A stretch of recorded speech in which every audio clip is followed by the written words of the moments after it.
ఏంటి, మల్లయ్య దేవునికి విధవరాలతోని పూజ జరిగిందా? ఎస్, అవును.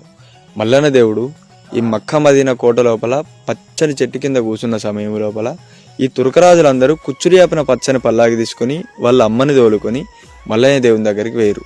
మల్లయ్య దేవుని దగ్గరికి పోయినప్పుడు వీళ్ళమ్మ మల్లయ్య దేవుని మీద పూల అక్షింతలు వేసింది, పూల మాల వేసింది.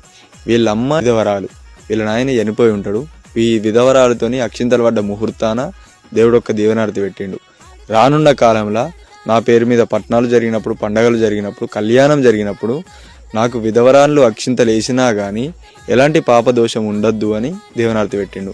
మన నరమానవులకి ఎవరికైనా పెళ్లి జరిగిన సమయం లోపల విధవరాళ్ళ చేత అక్షింతలు ఏపియరు.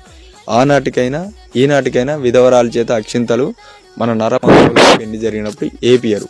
కానీ మల్లికార్జున స్వామికి మాత్రం ఎప్పుడు పెళ్లి జరిగినా విధవరాళ్ళ చేత కూడా అక్షింతలు వేయచ్చు, ఎలాంటి పాపదోషం ఉండదని